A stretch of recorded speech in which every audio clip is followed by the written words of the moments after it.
ಮಾಡಿರ್ತಕ್ಕಂಥ ಪರಿಸ್ಥಿತಿ ಬಹಳ ಮಾರ್ಮಿಕವಾದದ್ದು.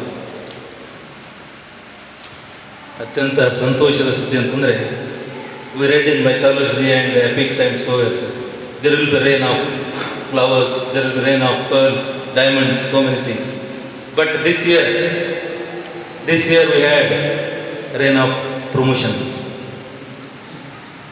ಎಷ್ಟು ಜನರಿಗೆ ಪ್ರಮೋಷನ್? ಸುಮಾರು 5 ಜನರಿಗೆ ಪ್ರಮೋಷನ್ ಪ್ಲಸ್ 1 ಆರ್ ಜೆ ಕುಲಕರ್ಣಿಯವರು ಕೂಡ ಪ್ರಮೋಷನ್ ಆಗಿದೆ.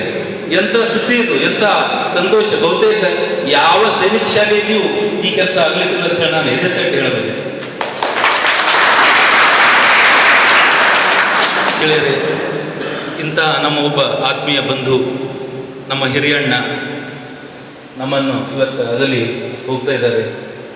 ನಿಜವಾಗಿಯೂ ಇದು ಅನಿವಾರ್ಯ ಇದ್ರೂ ಕೂಡ ಮನಸ್ಸಿನಲ್ಲಿ ಯಾವುದೋ ಒಂದು ನೋವು, ದುಃಖ ಇದ್ದೇ ಇರ್ತದೆ. ಸಂತೋಷದ ಸಂಗತಿ ಅಂತಂದ್ರೆ, ನಾವು ಇನ್ನೊಬ್ಬ ಅಷ್ಟೇ ಧೀಮಂತ ನಾಯಕ ಕರ್ನಲ್ ಆರ್ ಬಾಲಾಜಿ ಸರ್ ಅವರನ್ನು ಕೂಡ ನಾವು ಸ್ವಾಗತಿಸ್ತಾ ಇದ್ದೇವೆ. ಡೆಫಿನೆಟ್ಲಿ ಸರ್ ಕೂಡ ಅದೇ ಒಂದು ಪ್ರೋತ್ಸಾಹ, ಅದೇ ಒಂದು ನಮ್ಮ ದಾರಿ ಹಾಗೆ ತೋರಿಸಿಕೊಡ್ತಾರೆ. I can say definitely the school will remain in the safe hands. So with this words, ಈ ಶಬ್ದಗಳೊಂದಿಗೆ ಇನ್ನೊಂದು ವಿಷಯ,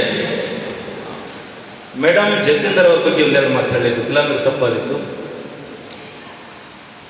ಸದಾ ಹಸನ್ಮುಖಿ, ಎಲ್ಲೇ ಬಂದರೂ ಕೂಡ ನಗುನಗ್ತಾ ನಮ್ಮನ್ನ, ನಮ್ಮ ಕುಟುಂಬದವ್ರನ್ನ, ನಮ್ಮ ಪರಿವಾರದವ್ರನ್ನ, ನಮ್ಮ ಮಕ್ಕಳನ್ನ, ಎಲ್ಲರನ್ನ, ಯಾರೇ ಇರಲಿ, ಅವ್ರ ಕಿರಿಯರಿರಲಿ ದೊಡ್ಡವರಿರಲಿ, ಈ ಒಂದು ಏನು ಆತ್ಮೀಯತೆ ಇದೆಯಲ್ಲ, ಅದು ನಿಜವಾಗಿ ಒಂದು ಅರ್ಥ ತಂದು ಕೊಟ್ಟಿದೆ.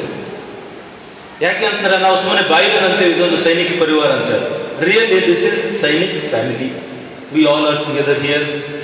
ಅವರು ಹೆಡ್ ಆಫ್ ದ ಫ್ಯಾಮಿಲಿ.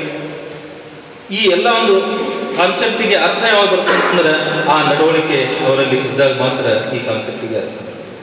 ಅದನ್ನು ನಡೆದುಕೊಂಡು ಸರ್ ಅವರಿಗೆ 2 ಮಕ್ಕಳಿದ್ದಾರೆ. ಒಬ್ಬ ಮಗ ಇಂಜಿನಿಯರಿಂಗ್ ಮಾಡ್ತಾ ಇದ್ದಾನೆ, ಇನ್ನೊಬ್ಬ ಮಗ ಕೂಡ ಬ್ಯಾಂಕ್ ನೌಕರಿಯಲ್ಲೇ ಕ್ವಾಲಿಫೈ ಆಗಿದ್ದಾರೆ ಅಂತ ನಾನು ಕೇಳಿದ್ದೇನೆ. ಇದೆಲ್ಲ ಅವರ ಒಂದು ಒಳ್ಳೆಯತನ, ಅವರು ಜನರಿಗೆ ಮಾಡಿರ್ತಕ್ಕಂಥ ಸೇವೆ, ಸಹಕಾರ, ಸಹಾಯ, ಇದೆಲ್ಲಕ್ಕೂ ಭಗವಂತನು ನಿಜವಾಗಿಯೂ ಅವರಿಗೆ ತೃಪ್ತಿ ಕೊಡ್ತಾನೆ, ಸಂತೋಷ ಕೊಡ್ತಾನೆ. ಅವರಿಗೆ ಬೇಕಾದಂತಹ ಎಲ್ಲ ಅಗತ್ಯಗಳನ್ನು ದೇವರು ಪೂರೈಸ್ತಾನೆ. ಅವರ ಮುಂದಿನ ಈ ಭಾಗದ ಕೆಲಸ ನವದೆಹಲಿಗೆ ವರ್ಗವಾಗಿ ಹೋಗ್ತಾ ಇದ್ದಾರೆ. ಅಲ್ಲಿಯೂ ಕೂಡ ಅವರು ಅತ್ಯುತ್ತಮ ಸೇವೆ ಸಲ್ಲಿಸಿ ಇನ್ನೂ ಉನ್ನತ ಹುದ್ದೆಗಳನ್ನು ಹೋಗಲಿ ಅಂತ ಹೇಳಿ ಆ ಭಗವಂತನಲ್ಲಿ ನಾನು ಪ್ರಾರ್ಥಿಸಿಕೊಂಡು ನನ್ನ 4 ಮಾತು ಮುಗಿಸ್ತೇನೆ. Thank you sir.